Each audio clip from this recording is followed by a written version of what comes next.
6 months had passed since the birth of Luna and Orion Martinez Velkema, and the galaxy was still adjusting to the reality of hybrid children who could interface with both technology and biology in ways that amazed scientists from multiple species. The twins were developing at a rate that exceeded all predictions while maintaining perfect health and remarkable intelligence. Ambassador Helen Cross had arrived to establish new diplomatic protocols that would govern interspecies relationships. Going forward, the senior diplomat had spent her career managing complex negotiations, but nothing had prepared her for the challenge of writing rules for love that transcended biological boundaries. Jake watched his daughter Luna manipulate a holographic display with her tiny hands while simultaneously making soft chirping sounds that seemed to activate nearby Veltari bioluminescent interfaces. At 6 months old, she was already showing abilities that neither parent species possessed naturally. She understands both technological systems instinctively, Dr. Patel observed during one of their regular examinations.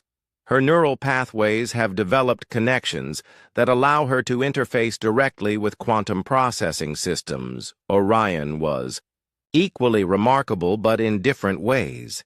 He showed his father's analytical thinking enhanced by Veltari sensory abilities that let him perceive energy patterns invisible to normal humans. The boy could sense electromagnetic fields and predict weather changes days in advance.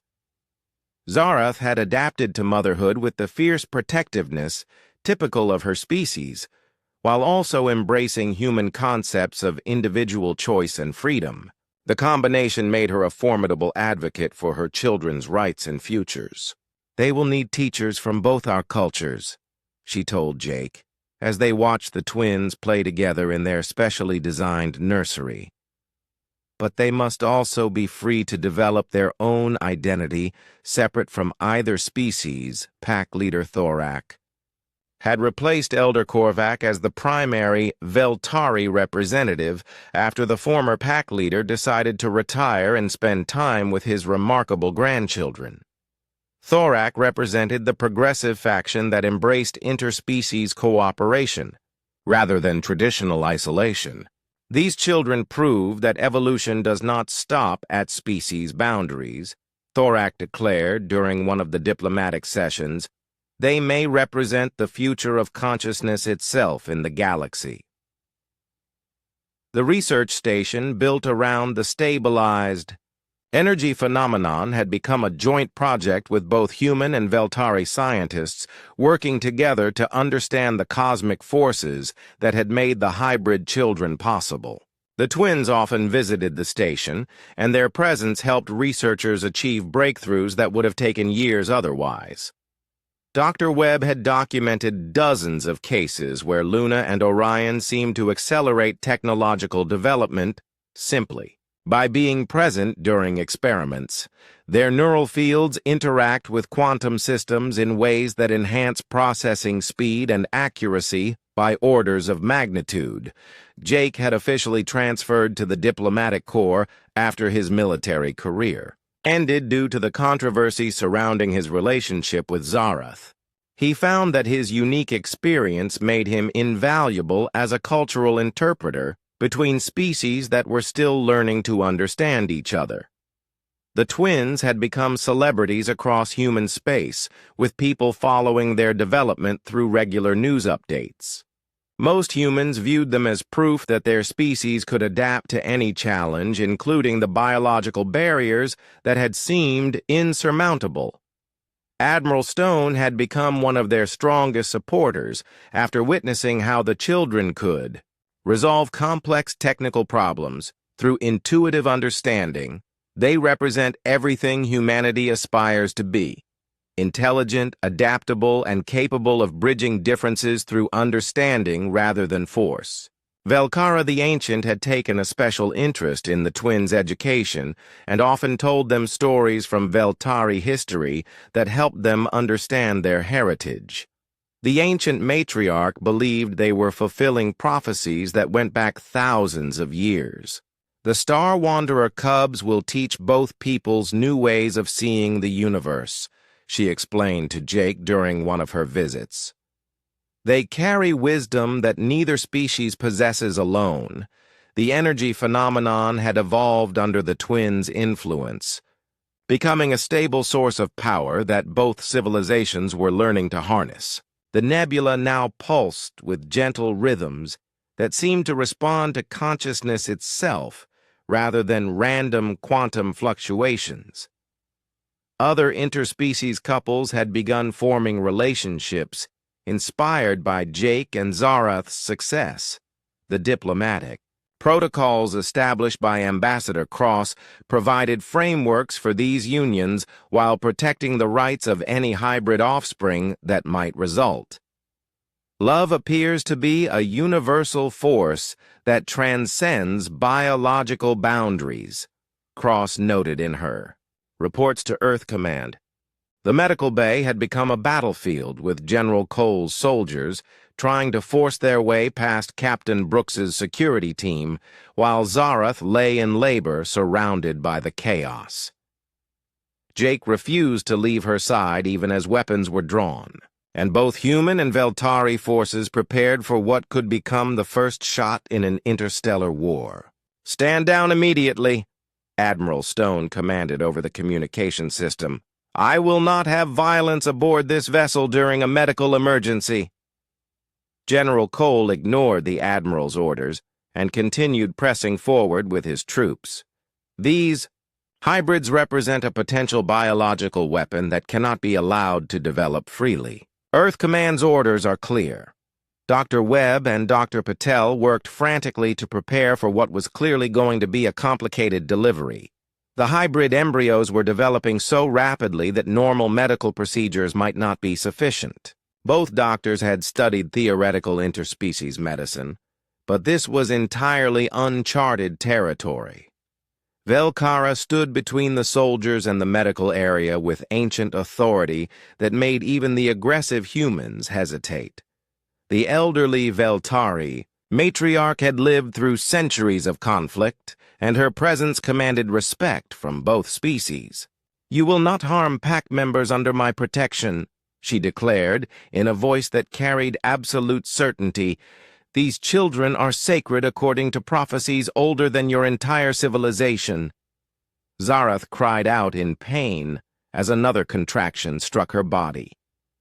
The labor was progressing faster than anyone had anticipated, with the twins apparently eager to enter a universe that was already arguing about their right to exist. Jake held her hand and whispered encouragement while doctors monitored readings that made no sense according to normal biology. Elder Korvac finally chose a side in the confrontation by ordering his warriors to support his daughter against any threat. The proud pack leader had initially opposed the pregnancy, but watching his daughter suffer while soldiers threatened her, children awakened protective instincts that transcended cultural prejudices. "No warrior threatens cubs under pack protection," Korvac growled to his assembled fighters. "Human or Veltari, it makes no difference. The children are innocent of the conflicts their birth has created." The energy phenomenon in the nebula suddenly intensified, as if responding to the emotional chaos aboard the ship.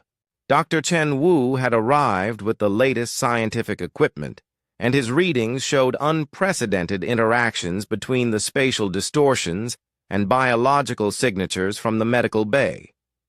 "The energy field is definitely connected to the pregnancy." Dr. Wu reported, "The anomaly stabilizes when the mother is calm and becomes chaotic when she experiences stress. The unborn children are somehow interfacing with forces we do not understand." Another contraction hit Zarath, and she grabbed Jake's arm with strength that surprised him. Her amber eyes showed pain mixed with determination as their children fought to be born into a universe that was not ready for them. "They are coming whether the galaxy wants them or not," she gasped between contractions. "Our babies will not wait for politics to sort itself out." Captain Brooks made the decision to seal the medical bay and declare it neutral territory while the birth took place. Her security team held positions at every entrance, while both fleets watched nervously from their positions around the nebula. The timing seemed connected to the energy crisis, as if the universe itself was holding its breath. Dr. Patel announced that the first twin was crowning, and everyone in the medical bay focused on the miracle of life despite the chaos surrounding them. Jake watched in amazement as his daughter entered the world with a cry that seemed to resonate through the ship's hull itself. The baby was beautiful and impossible, with features that blended human and Veltari characteristics in ways that created something entirely new. Her skin had a faint silvery sheen, while her eyes showed intelligence that seemed far beyond what any newborn should possess. "She is perfect," Jake whispered, as Dr. Webb placed his daughter in his arms for the first time. "Luna Martinez Velkima, welcome to the universe." The energy phenomenon in the nebula suddenly stabilized as Luna took her first breath. The dangerous spatial distortions that had threatened both fleets began to calm, as if the universe itself was celebrating the birth of something unprecedented. Zareth smiled through her exhaustion as she held their daughter. "She has your curiosity and my pack instincts." I can feel her mind reaching out to understand everything around her. The second twin arrived 15 minutes later with less drama, but no less wonder. Orion Martinez Velkima showed more human features than his sister, but his movements had a grace that spoke of Veltari heritage. Both children seemed aware of each other in ways that suggested telepathic connection. Dr. Patel ran immediate tests on both infants and found neural patterns unlike anything in medical literature. Their brain development is at least 3 months ahead of normal human schedules, and they show sensory capabilities that exceed typical Veltari ranges. The twins seemed to calm the energy phenomenon completely, as if their birth had resolved whatever cosmic tension had been building in the nebula. Ships from both fleets were able to approach the anomaly safely for the first time in weeks, as scientists began to understand the connection between consciousness and the mysterious field. General Cole's soldiers finally stood down when Admiral Stone arrived in person to countermand his orders. The fleet commander had been in communication with Earth Command, and political winds were shifting as news of the successful birth spread through human space. "These children may represent humanity's future among the stars," Admiral Stone announced. "Earth Command has decided that protecting them serves our long-term interests better than trying to control them." Elder Korvac approached his daughter and grandchildren with wonder, replacing his earlier anger. "They carry the strength of both our peoples. Perhaps the ancient prophecies were more literal than we believed." Velkara held each twin briefly and pronounced them blessed, according to Veltari tradition.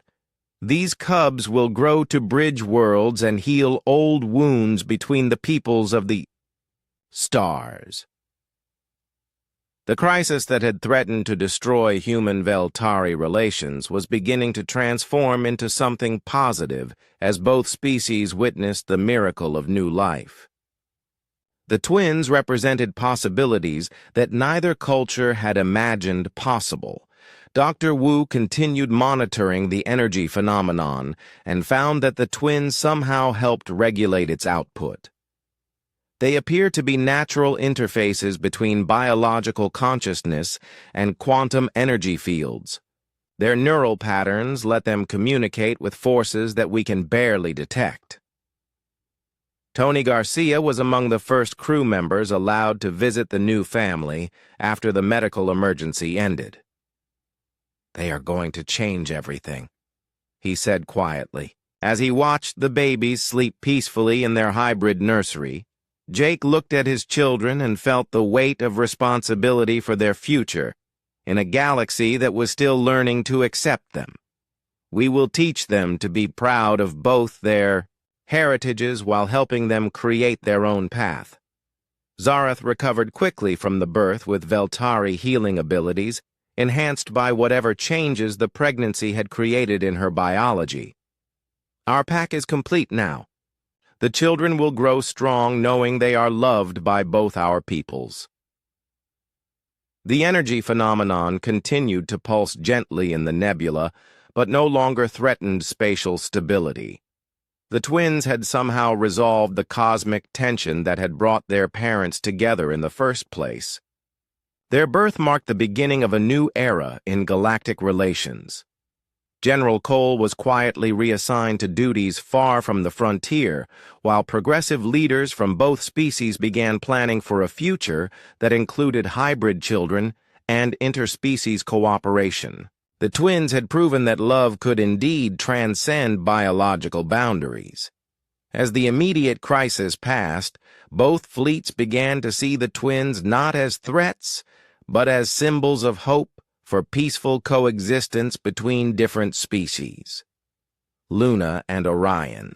Martinez Velkima had been born into controversy, but they would grow up to heal wounds that had seemed impossible to bridge. Admiral Patricia Stone arrived with the human reinforcement fleet just as the spatial anomaly in the nebula reached critical levels. The energy phenomenon that had started this whole crisis was now threatening to tear a hole in space-time that could swallow both fleets. Jake watched from the observation deck as more ships filled the view with humans and Veltari facing each other in an increasingly tense standoff. Elder Korvac had brought his own reinforcements, including his eldest daughter, Nixara, who served as his pack second.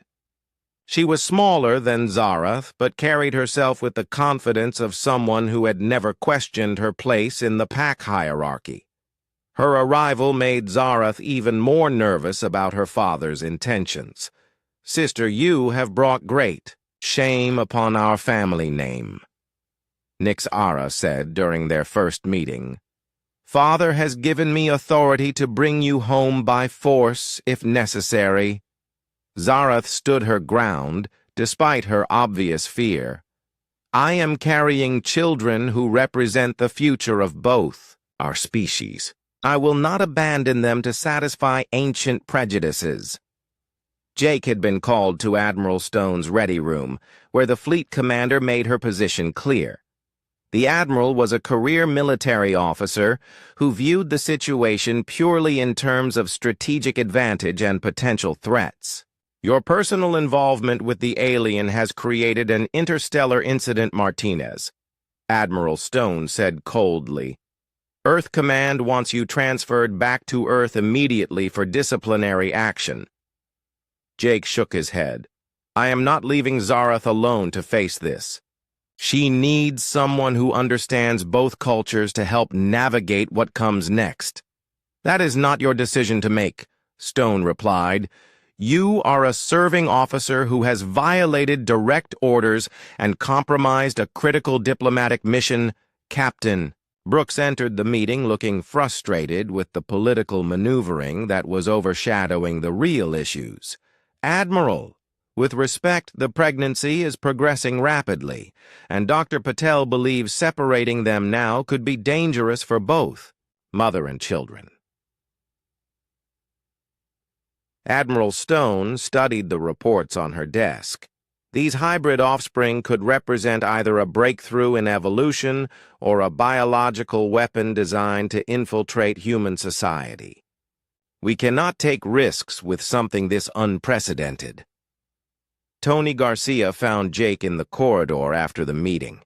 His best friend and the ship's chief engineer had been quietly supportive throughout the crisis, despite the controversy surrounding the situation. "The crew is split down the middle," Tony reported.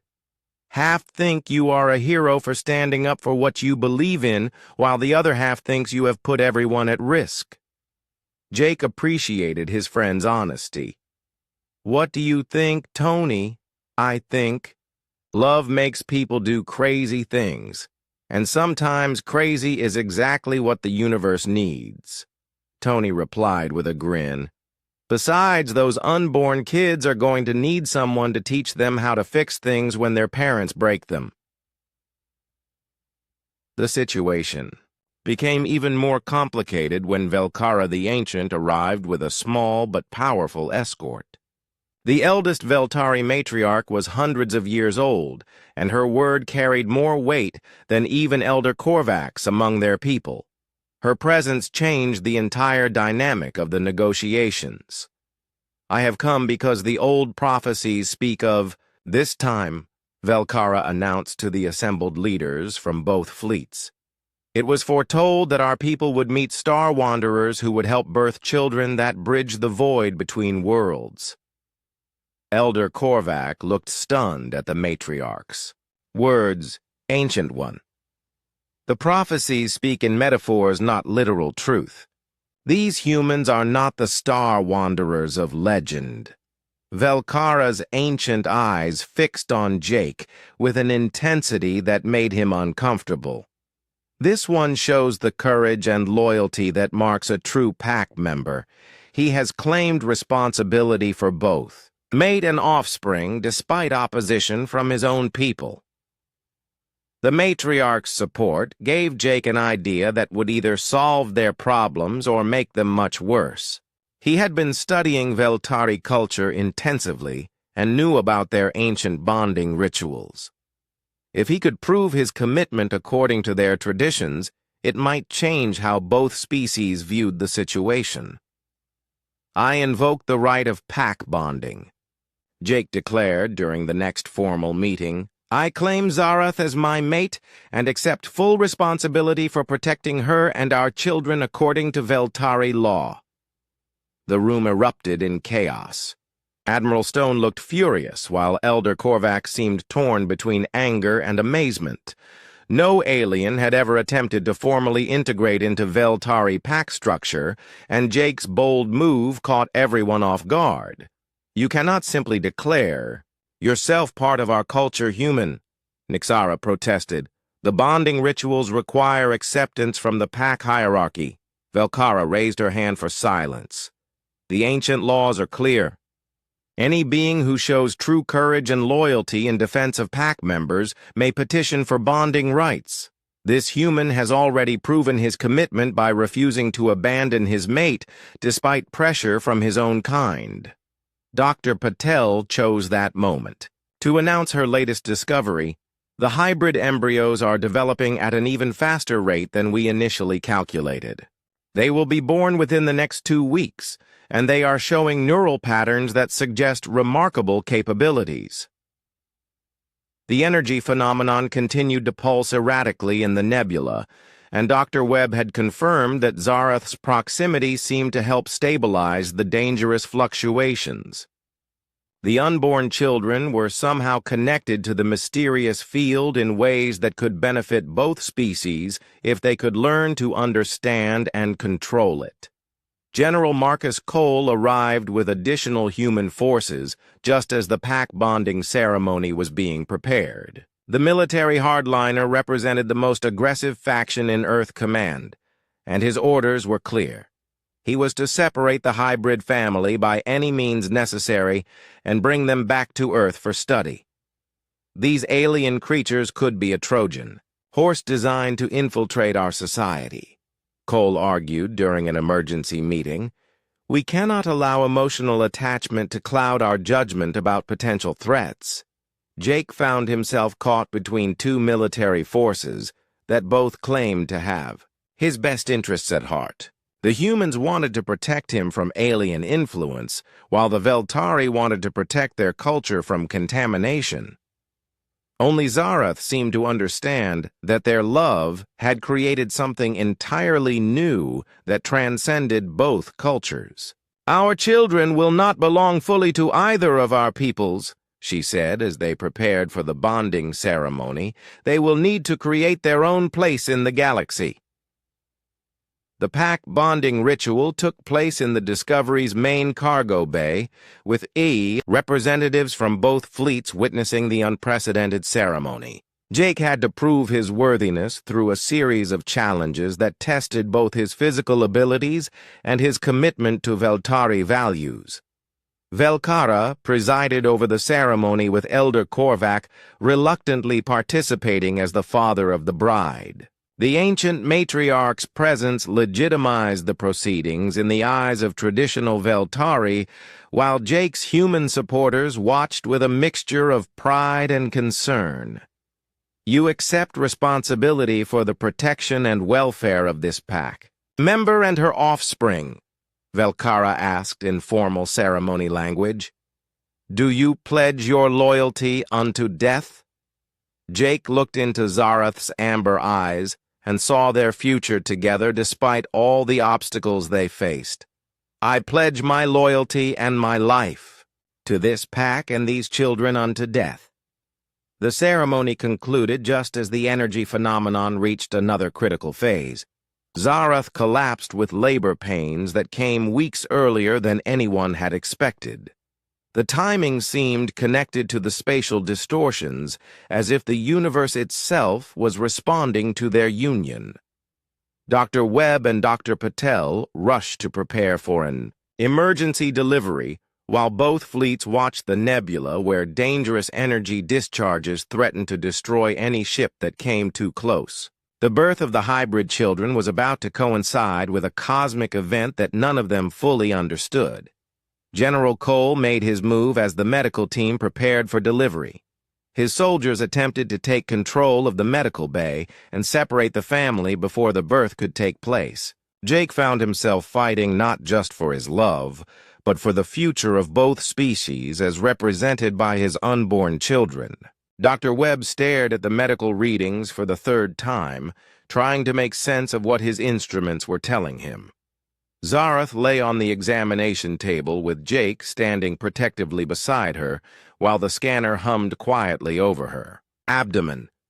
The results were impossible according to everything they knew about biology, but the evidence was undeniable.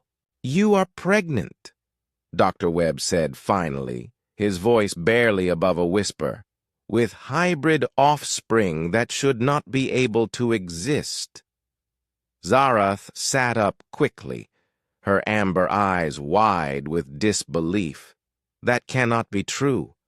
My species and yours are completely incompatible. Our genetic structures are too different. Jake felt his world shift beneath his feet. He had broken protocol by getting involved with Zarath, but this went far beyond a simple violation of regulations. This was something that science said was impossible, yet here they were facing the proof.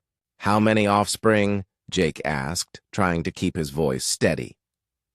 Dr. Webb checked his readings again. 2 embryos, both developing at an accelerated rate. They show characteristics of both human and Veltari DNA, somehow merged together in ways I cannot explain. The news spread through the ship like wildfire despite attempts to keep it quiet. Commander Rick Hayes arrived at the medical bay within an hour, his face dark with anger and concern. The military advisor had never trusted the alien exchange program, and now his worst fears seemed to be coming true. This is exactly what I warned about, Hayes said, pointing at Jake. You have compromised this entire mission with your reckless behavior. These aliens could be using you as part of some biological weapon program. Jake stepped forward, his protective instincts flaring. Zarath had nothing to do with this. We did not plan for any of this to happen. Did not plan, Hayes repeated sarcastically. You broke every protocol we established, and now we have an interspecies incident that could destroy human-Veltari relations before they even begin, Captain.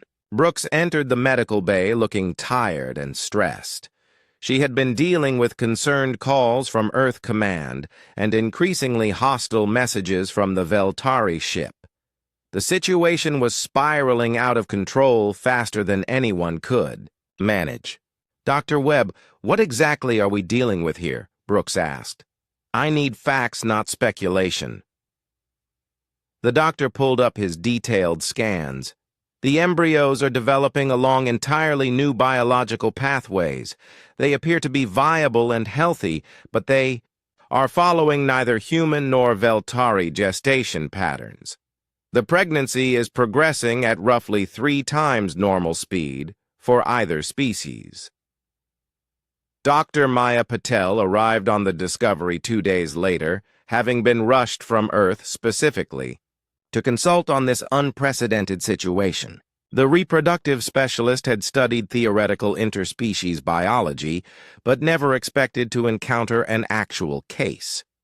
The genetic compatibility should be 0, Dr. Patel explained after reviewing all the medical data.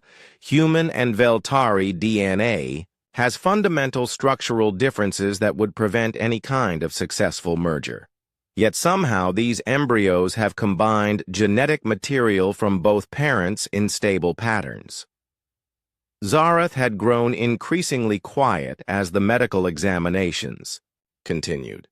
Jake could see the fear in her eyes as she contemplated what this meant for her relationship with her own people.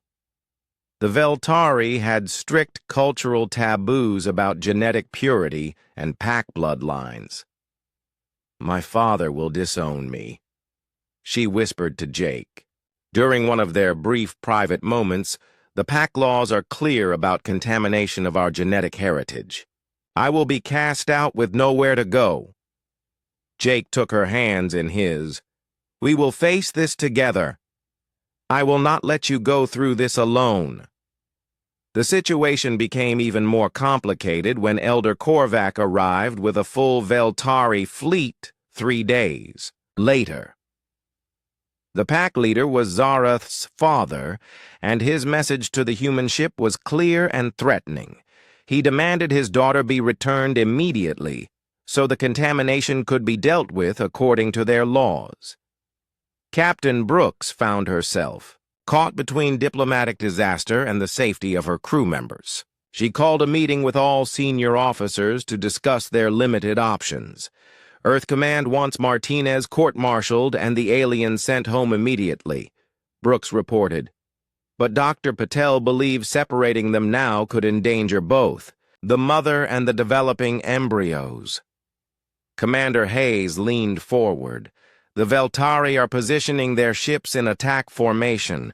They clearly view this as a hostile act that requires military response. We should prepare for the worst, Dr. Patel spoke up from her position at the conference table. The pregnancy is unlike anything we have ever seen. The embryos seem to be developing enhanced capabilities that neither parent species possesses. They may represent an evolutionary leap forward, or a biological weapon designed to infiltrate human society, Hayes countered. We cannot trust alien motives in this situation.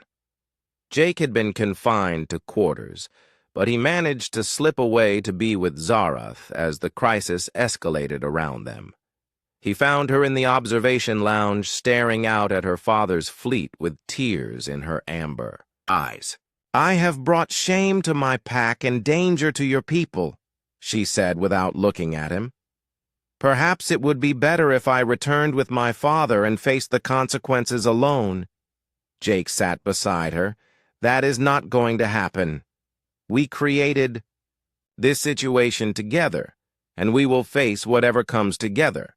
Dr. Webb's latest scans showed the embryos continuing their rapid development with increasingly complex neural patterns. The unborn offspring seemed to be developing brain structures that combined human analytical capabilities with Veltari intuitive processing in unprecedented ways. They are going to be remarkable, Dr. Patel told the parents during their daily examination. Their neural development suggests they will be able to interface with both human technology and Veltari biological systems naturally. The energy phenomenon. They had been studying continued to pulse in the nearby nebula, and Dr. Webb noticed that the readings intensified whenever Zarath was near the sensors. The connection between her pregnancy and the mysterious energy patterns was becoming impossible to ignore. The energy field may have acted as a catalyst, Dr. Webb theorized. Somehow it made genetic combination possible by bridging the biological gaps between your species. Elder Korvac finally agreed to board the Discovery for direct negotiations after Captain Brooks threatened to involve the Galactic Council if he continued his aggressive posturing. The meeting between father and daughter was tense and emotional, with cultural differences creating barriers that seemed impossible to cross. "You have violated sacred laws that have protected our people for thousands of years," Korvac said in his deep, gravelly voice. "The pack cannot accept offspring of mixed blood." Zarath lifted her chin with determination Jake had not seen before. "Then I will create a new pack with different laws. I will not abandon my children or the human who helped create them." The elder's eyes widened in shock at his daughter's defiance. In Veltari culture, children never challenged their pack leaders so directly, but Zarath was changing in ways that went beyond her physical pregnancy. Jake watched the confrontation with growing admiration for Zarath's courage. She was risking everything she had ever known to protect their unborn children and their relationship. Her strength reminded him why humans and Veltari might actually have more in common than anyone had realized. The crisis reached a breaking point when both fleets received distress signals from the nebula. The energy phenomenon was becoming unstable and threatened to create a dangerous spatial anomaly that could affect ships from both species. Suddenly, their personal drama was overshadowed by a threat that could endanger everyone in the system. Dr. Patel made a startling discovery during this chaos. The unborn hybrids seemed to be responding to the energy fluctuations in ways that helped stabilize the phenomenon. Their unique neural patterns were somehow interfacing with the mysterious field that had made their existence possible in the first place. Jake Martinez stood at the observation window of the USS Discovery, watching the sleek alien vessel approach through the void of space. The ship looked nothing like human designs, with its curved organic lines that seemed to flow like water frozen in time. Captain Lisa Brooks had chosen him for this mission because of his work with alien communication patterns, but nothing could have prepared him for this moment. The Veltari were the first species humanity had encountered that seemed willing to talk instead of shoot first and ask questions later. Their initial messages had been cautious but curious, asking about human intentions in this sector of space. Jake had spent months learning their basic language structure and cultural patterns from the limited data they had shared. Dr. Aaron Webb bustled around the medical bay preparing for their guest's arrival. The ship's medical officer had been working overtime to understand Veltari biology from the scans they had been permitted to take. They were humanoid, but with distinct wolf-like features, including enhanced senses and pack-based social structures that seemed both familiar and alien to human observers. The airlock hissed open, and Jake got his first look at a living Veltari. She was tall and graceful, with silver-gray fur covering exposed skin and large amber eyes that seemed to take in everything at once. Her movements held a predatory grace that spoke of generations of hunters, but her expression showed curiosity, rather than aggression. "I am Zarath Velkima of the Northern Star Pack," she said in accented but clear English. "I have come to study the energy patterns you have detected in this system." Jake stepped forward, offering what he hoped was an appropriate greeting. "Welcome aboard the Discovery. I am Jake Martinez, your designated liaison for this research project." Zarath tilted her head in a gesture that seemed both human and distinctly alien. "You speak our formal greeting well, human Jake Martinez. I am pleased to work alongside your species, despite what others have told us about your aggressive nature." Over the following days, Jake found himself spending more and more time with Zarath as they worked together to understand the strange energy, readings emanating from a nearby nebula. The phenomenon seemed to pulse with a rhythm that neither human nor Veltari science could fully explain. Their equipment showed massive energy fluctuations, but the source remained maddeningly elusive. Zarath proved to be brilliant and tireless in her research. She had an intuitive understanding of energy patterns that complemented Jake's more methodical human approach. They worked well together despite their obvious physical and cultural differences. Jake found himself admiring not just her intelligence, but her dedication to understanding the unknown. "Your species approaches problems differently than mine," Zarath observed during one of their late-night research sessions. "We feel the flow of energy through instinct while you measure and calculate.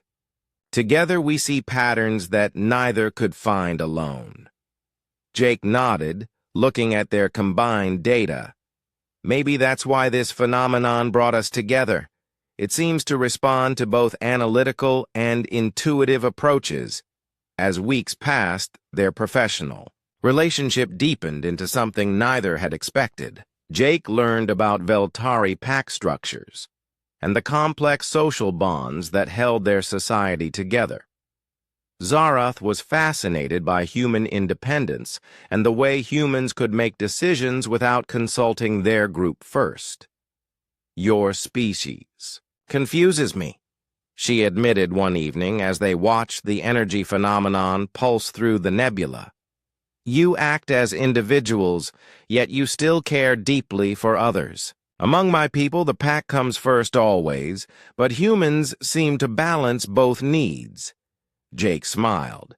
"Maybe we're not so different. We just express our pack instincts in different ways." The breakthrough came during their 6th week together. Jake had been running calculations on the energy patterns, while Zarath meditated in the Veltari way of sensing natural rhythms. Suddenly, both their instruments and her instincts aligned, showing the same result at the same moment. "The energy is not random," Jake said excitedly. "It's responding to biological signatures. Living beings seem to influence its behavior." Zarath's ears perked forward in surprise. "Yes, I can feel it now. The rhythm changes when we are near. It becomes stronger, more focused, as if it recognizes consciousness itself." They worked through the night documenting their discovery. The energy phenomenon appeared to be some kind of biological amplifier that could enhance natural processes in ways they were only beginning to understand. The implications were staggering for both species. In C. Their excitement over the discovery, neither Jake nor Zarath noticed how close they had moved to each other while working. When they finally looked up from their data, their faces were only inches apart. The moment stretched between them, filled with possibilities that violated every protocol they had been given. "This is forbidden," Zarath whispered, but she did not. "Move away, I know," Jake replied, but he also remained still. But some things transcend rules. What happened next would change both their lives forever. The attraction that had been building between them for weeks finally overcame their restraint. In the soft glow of the energy readings, they found comfort in each other, despite the vast differences between their species. Neither of them understood at the time that the energy phenomenon they had been studying was affecting them in ways beyond their comprehension. The strange pulses that seemed to respond to consciousness were doing more than just amplifying biological processes. They were creating possibilities that should have been impossible. Captain Brooks discovered them the next morning still working at their stations, but something had changed between them. The captain was experienced enough to recognize the signs, but wise enough not to comment immediately. The mission was too important to jeopardize over personal relationships, but she made a mental note to monitor the situation carefully. Dr. Webb noticed the change during routine medical scans 2 days. Later, both Jake and Zarath showed unusual energy readings in their biological systems, but the doctor attributed it to prolonged exposure to the phenomenon they were studying. The readings were curious, but not immediately alarming. It was not until Zarath began experiencing strange symptoms a week later that anyone realized something extraordinary was happening. She complained of fatigue and unusual sensations that did not match any known Veltari medical condition. When she finally agreed to let Dr. Webb examine her, the results left everyone stunned. "This is impossible," Dr. Webb muttered, staring at his instruments. The readings suggest biological changes that should not be occurring. Jake stood beside Zarath, holding her hand despite the regulations that discouraged such contact between species. Neither of them fully understood what was happening, but they faced it together with the same courage they had shown in their research. The discovery they had made about the energy phenomenon was about to be overshadowed by a far more personal revelation. Their brief moment of connection had created something that would challenge everything both species thought they knew about biology evolution and the possibilities hidden in the space between stars.